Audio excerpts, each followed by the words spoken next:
กับสระมาผสมกันเสียงของมัน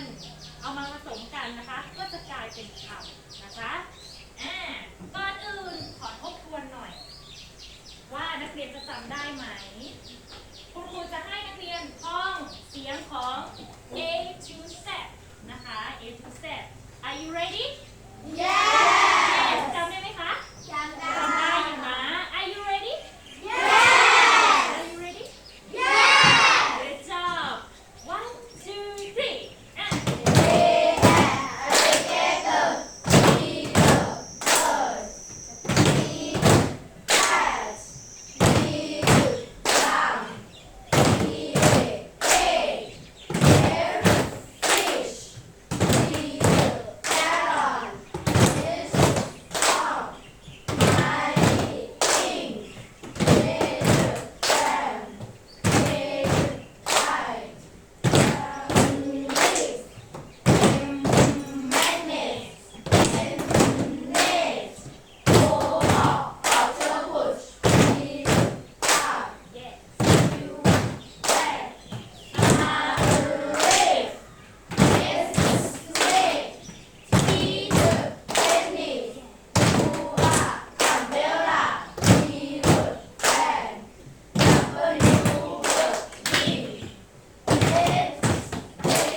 ทุกคนจำได้ใช่ไหมคะเสียงของพยัญชนะต่างๆเดี๋ยวคุณครูขอ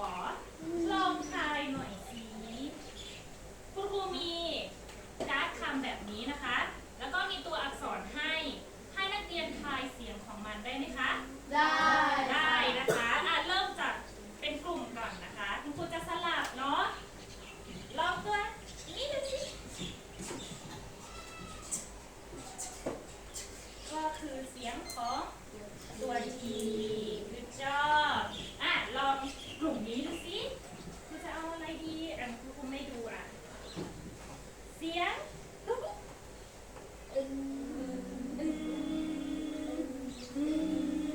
็คือเสียงของตัว N ใช่ไหมคะออกเสียงeverybody good job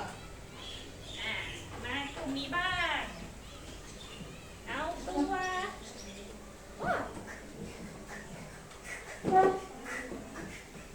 เสียงของ K everybody เสียงของ K นั่นเองก็ชื่อกลุ่มสุดท้ายเอาตัวอะไรดีน่าจะได้ตัวอะไรดีนะว้าวเกิดเสียงของ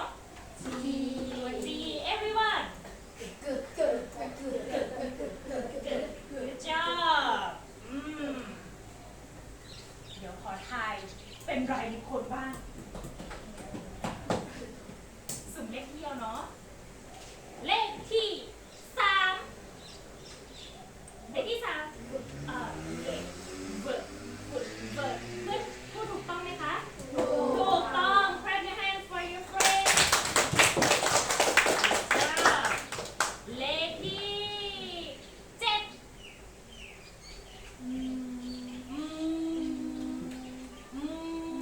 เพื่อนพูดถูกต้องไหมคะถูกต้อง clap your hands เลขที่16 yeah one more time เพื่อนบอกว่าถูกต้องไหมคะถูก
นั้นนักเรียนก็ต้องบอกคุณครูได้ มีตัวอะไรบ้างนะ A ใช่ไหมคะ A ออกเสียง E ออกเสียง I ออกเสียง E O ออกเสียง U ออกเสียงครบหรือยังคะครบแล้วมี5ตัวจริงไหมลองมาดูกัน The sound of vowels มีอะไรบ้าง มี A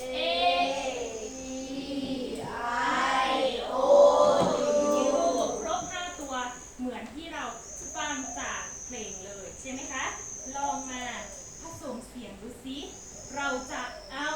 เสียงของพยัญชนะที่เราเรียนไปคาบที่แล้วนะคะ มาผสมกับเสียงสระที่เราเรียนวันนี้ จะได้ไหมเอ่ย ได้นะคะ โอเค ลองดูเนาะ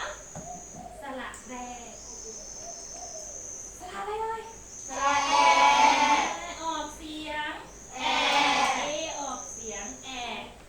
สระคำแรกคือ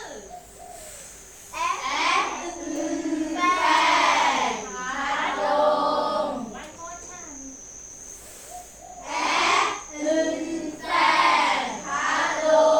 Good job คำต่อไป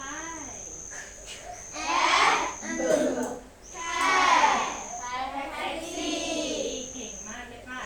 One more time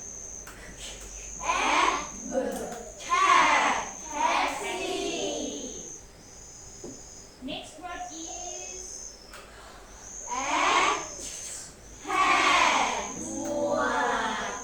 again please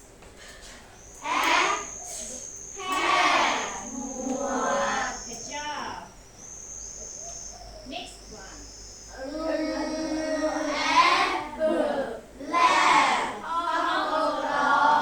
Good job one more time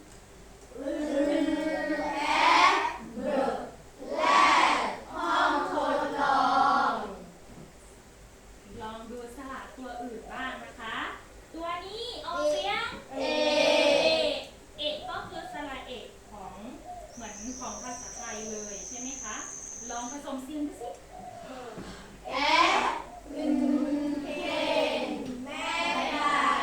Yes one more time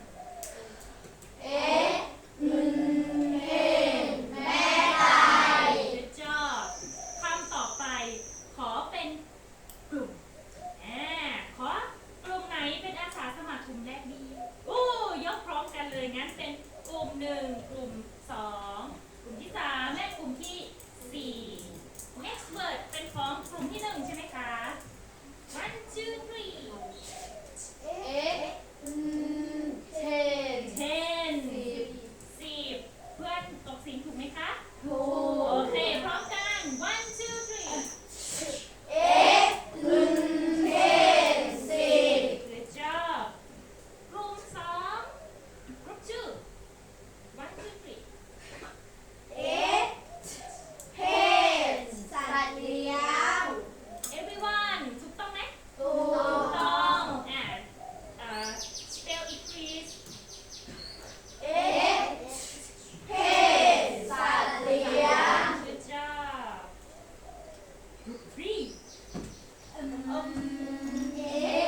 ไม่เป็นไร ตอนนี้รวมก็ได้ next word ของผู้โกนะคะ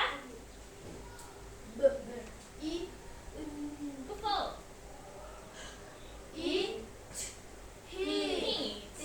แปลว่าดี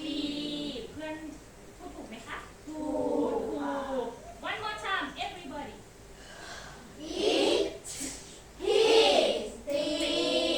good job next word everyone เลยนะคะ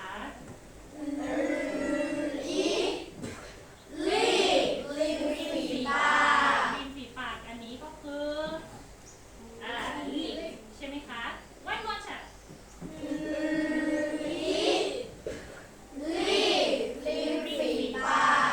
next word is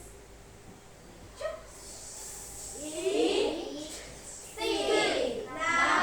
ง sit แปลว่านั่ง sit down เมื่อกี้คุณครูใช้คำศัพท์ว่า sit down ให้นักเรียนนั่งลง one more time นั่งลงแปลว่านั่งสลัดต่อไปโอเค เราจะไปอย่างรวดเร็ว เพราะว่าหนูเริ่มคล่องแล้วนะคะ next word is yes กระโดด hop one more time good job next word is โ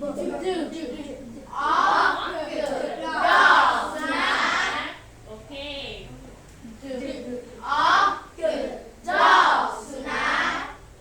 next word is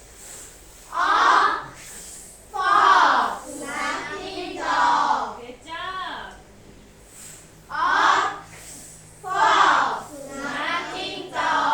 อย่าลืมเน้นเสียงตัวสะกดด้วย ออกเสียงยังไงนะคะ yes สุนัขจิ้งจอกใช่ไหมคะ fox good job next word is pot more one more time สระต่อไปคือสระgood job สระอะนะคะลองมาผสมเสียงกัน What do you bring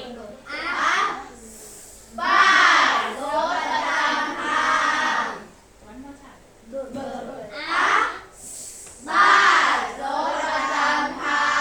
good job next word is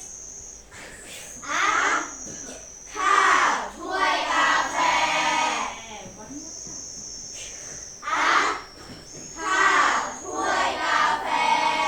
good job สนุกสนาน one more time good job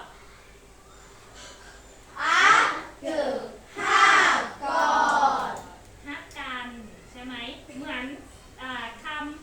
คำในภาคเหนือเลยใช่ไหมคะฮักก็คือรักเนาะอันนี้แสดงการกอดใช้เสียงเหมือนกันเลยฮัก one more time spell it please กอด good job อันนี้คือ the last word แล้วนะคะ นักเรียนลองพิจารณาตัวเองสิว่า นักเรียนสามารถใช้พยัญชนะมาผสมกับสระตอนนี้นักเรียนสามารถทำได้ไหมคะ สามารถทำได้ใช่ไหมคะ เก่งมากคุณครูประเมิ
หมดเวลาในการเรียนนะคะ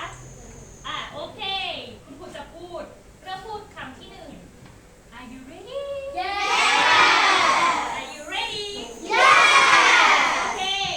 คำที่หนึ่ง Listen to me carefully อ๋อพูดเลย เรียกยา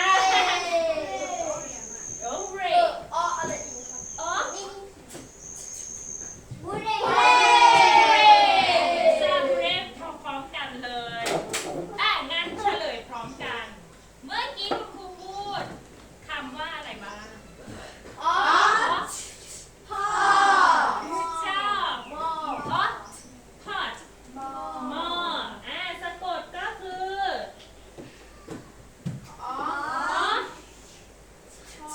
hot เรียนถูกต้องหรือเปล่า P O T ใช่ไหมคะ จากที่คุณครูเช็คแล้วทุกกลุ่มถูกหมดเลยครับ Next word Next word is listen to me carefully.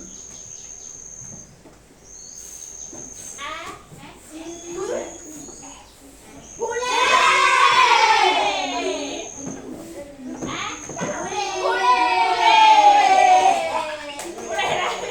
แล้ว โอเค good job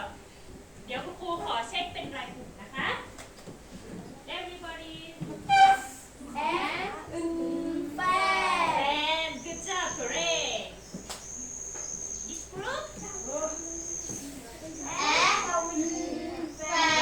and correct this group and correct ต้อง one two three good job พัดลมใช่ไหมคะเพื่อนบอกแฟนแปลว่าทุกกลุ่มถูกหมด clap your hands okay next word is เพื่อนลุ้นมาก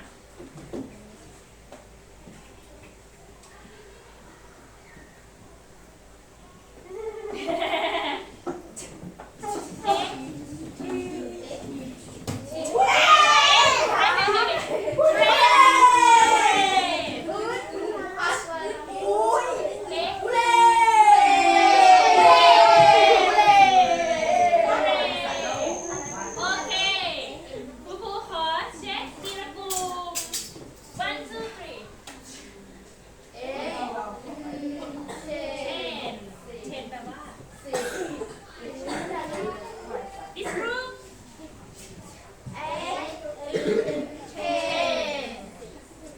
correct ten good job and this group เอาตัวไหนดีเอาตัวนี้ใช่ไหมคะ one two three 10 good job everyone correct ทุกคนถูกต้องหมดเลย the last word คำสุดท้าย the last word is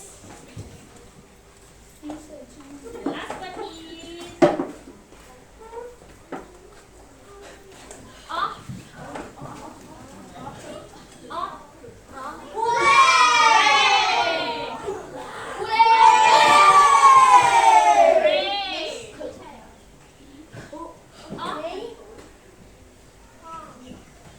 yes ทุกกลุ่มเสร็จหมดแล้วใช่ไหมคะ เราลองเฉลยพร้อมกัน หนูให้สมาชิกในกลุ่มชี้ แล้วก็ออกเสียงพร้อมกันนะ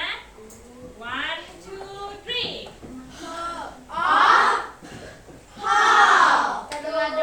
good job มีตัวอะไรบ้างคะ F O P good job แสดงว่าทุกกลุ่มถูกต้องหมดต้องมือให้นักเรียนโอเคคุณครูจะลองให้นักเรียน อ่านจากตรงนี้ดูสิ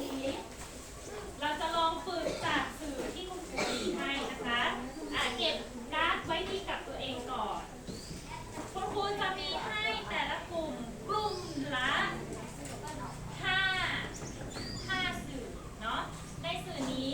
มีสระทั้ง5ตัวอยู่นะคะ แล้วก็ผสมกับคำต่างๆมีพยัญชนะต้นสระแล้วก็ตัวสะกดให้นักเรียนลองสะกดออกเสียงมานะคะแลกกันในกลุ่มใครที่ได้ตัวโอหนูฝึกตัวโอเสร็จแล้วหนูก็แลกกับเพื่อนเอาตัวสระอื่นมาฝึกนะคะ I give you 5 minutes okay Okay. okay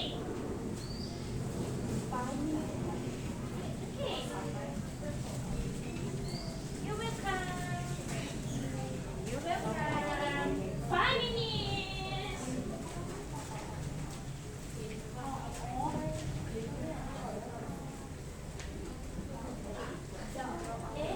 Okay, 5 minutes.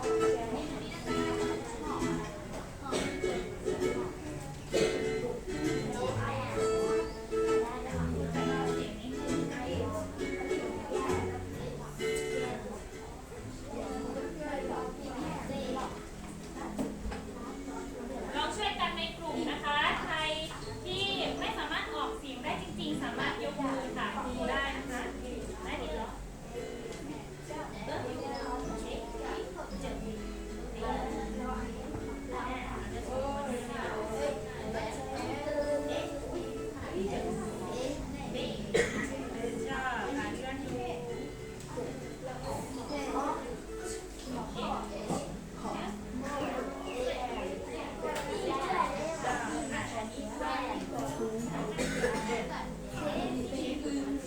อะไรนะ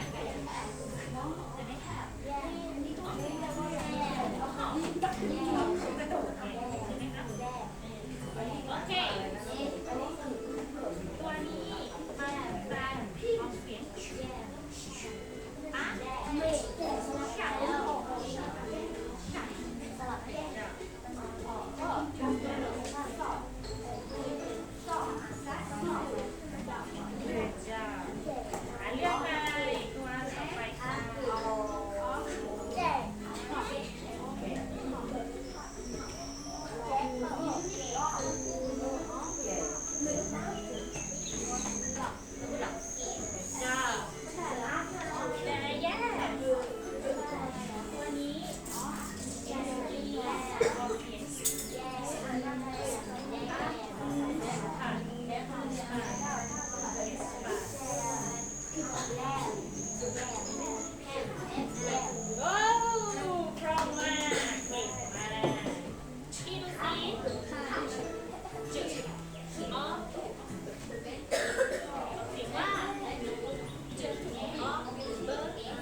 ำแรก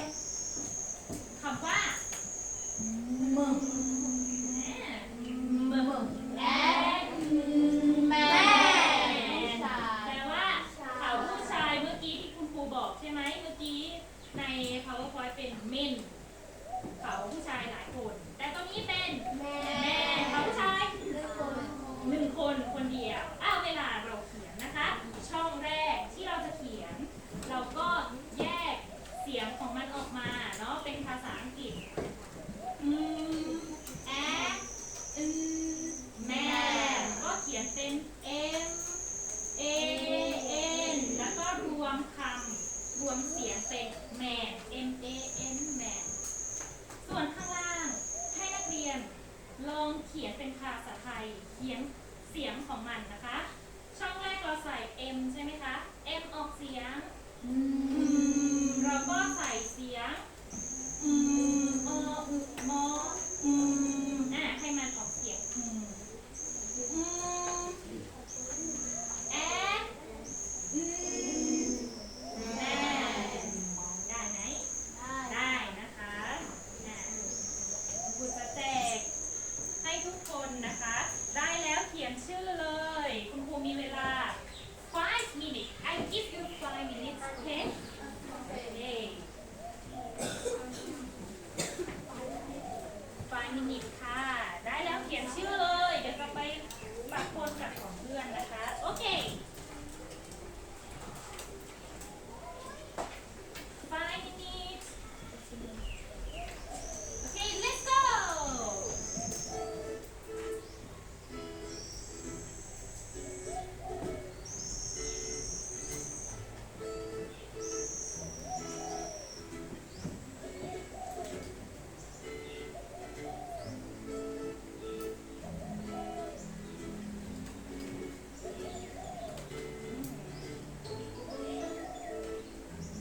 กำลังคนเริ่มเขียนแล้วนะคะ โอเค อันนี้ไม่เป็นไรครับ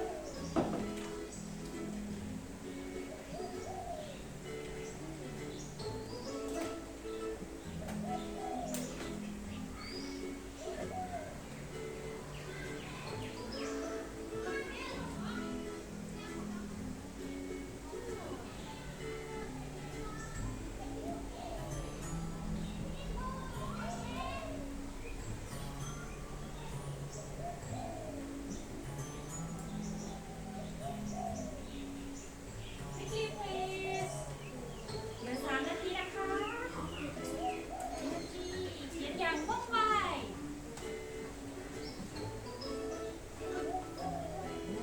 Yes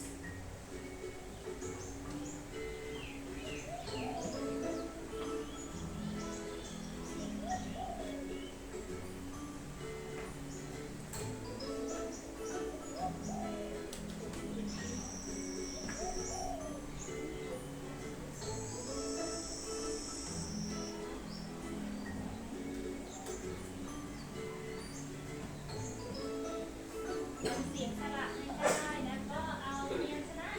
เสียงพยัญชนะมาผสม แล้วเราก็จะได้คำของมันใช่ไหมคะ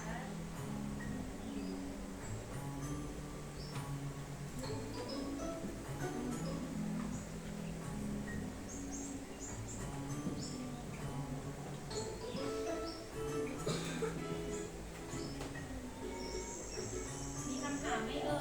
ย มีคำถามไหมเอ่ย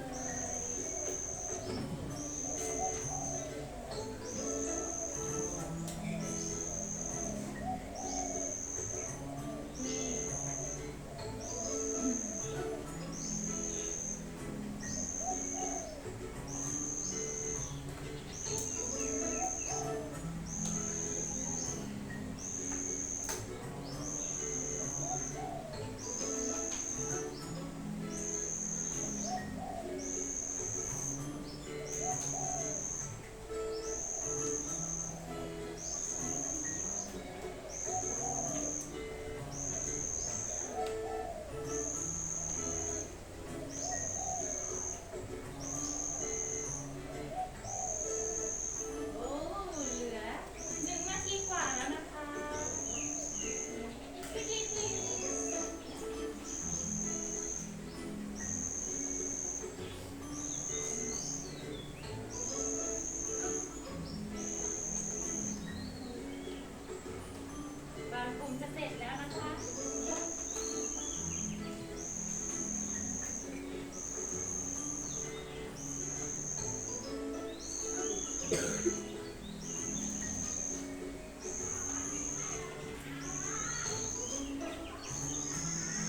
คำมาเลยนะคะ จะเอาคำไหนก็ได้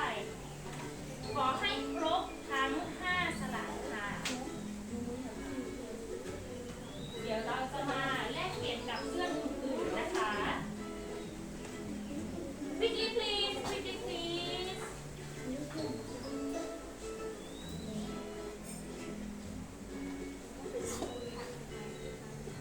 ว้าวกลุ่มนี้จะเสร็จแล้ว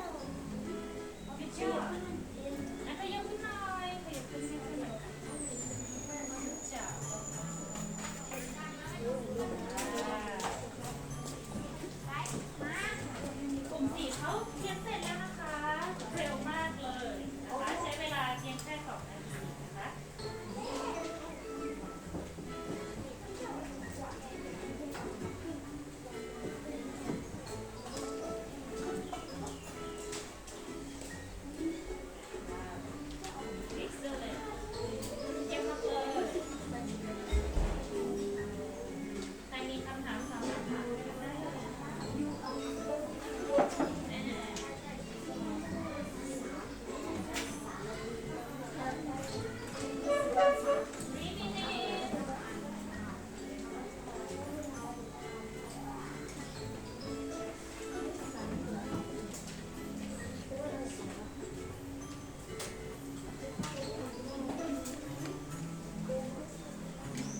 วันนี้เราจะเสนองานการส่งเสียงแบบโฟนีก เย้ สระแรกแอะแรกสระที่สองเอ็กเอ็นสระที่สามเบิร์อีเบิร์บิ๊กสระที่สี่ออฟพอชสระที่ห้า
คำสุดท้ายแล้วเนาะรวมคะแนนทุกคนได้4 points ทุกทูได้ 2 points who is the winner กูบ้า ชนะทุกคนเย้โอเค sit down please sit down please